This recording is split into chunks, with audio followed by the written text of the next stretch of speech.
Hello बच्चों, चलिए प्रश्न को समझते हैं।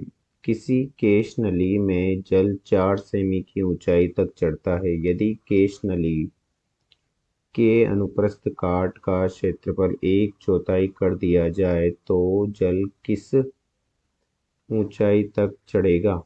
2 सेमी तक, 4 सेमी तक, 8 सेमी तक या 12 सेमी तक?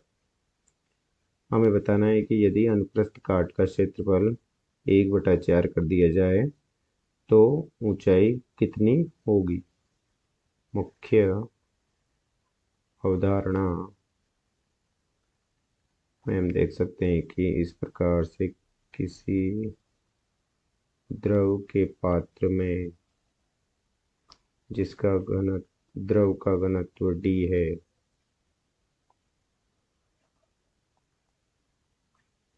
d घनत्व का द्रव है, तथा यदि उसमें किसी केश नली को डुबोया जाता है तो माना कि वह h ऊंचाई तक चढ़ जाती है, और यदि वह चढ़ता है तो इसका मतलब है कि उसमें अवतल चंद्रतल का निर्माण होगा, जिससे कि इस प्रकार से स्पर्श कोण थीटा का निर्माण होगा।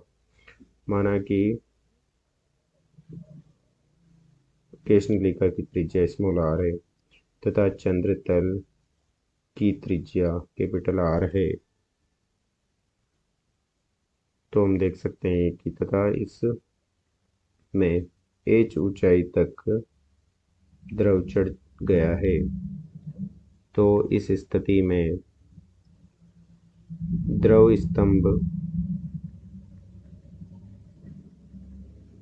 स्तंभ के कारण दाब बराबर होगा पृष्ठ तनाव के कारण दाब, क्योंकि दोनों के कारण दाब होगा, तभी h ऊंचाई पर जाकर द्रव रुक जाता है। तो h गुणा घनत्व गुणा गुरुत्व त्वरण g बराबर 2t बटे कैपिटल R, तथा कैपिटल R होगा स्मॉल r बटे कोस थीटा,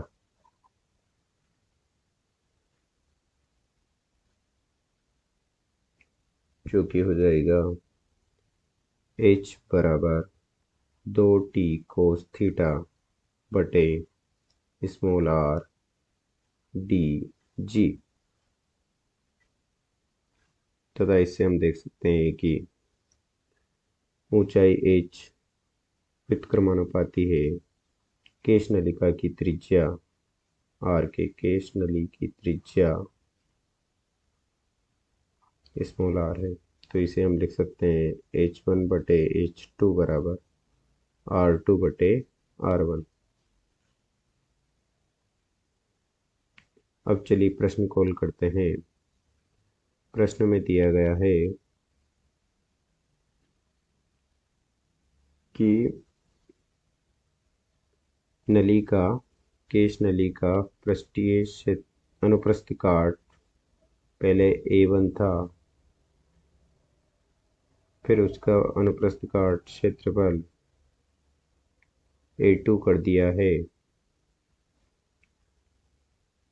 जो कि A2 प्रारंभिक अनुप्रस्थ काट के क्षेत्रफल का 1/4 है। प्रारंभिक तथा अंतिम,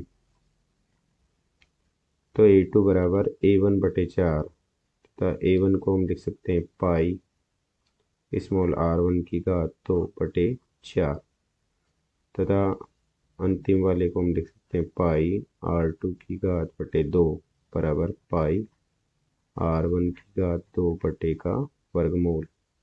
यहाँ से हम देख सकते हैं कि r2 बराबर हो जाएगा r1/2। अब हम मान रख देंगे तो ये हो जाएगा h1 बराबर h2 बटे r2 बटे r1, तो r2 का मान रख देंगे r1/2 बटे r1, जो कि हो जाएगा 1/2 h1 बटे h2। तो H2 बराबर हो जाएगा 2H1, अर्थात जब जब अनुप्रस्थ काट क्षेत्रफल को 1/4 किया जाता है तो दुगनी ऊंचाई तक केश नली में द्रव चढ़ता है। चूंकि हम देख सकते हैं कि H1 बराबर दिया गया है, हमें H2 बराबर हो जाएगा H2 गुणा H1, और H1 हमें दिया गया है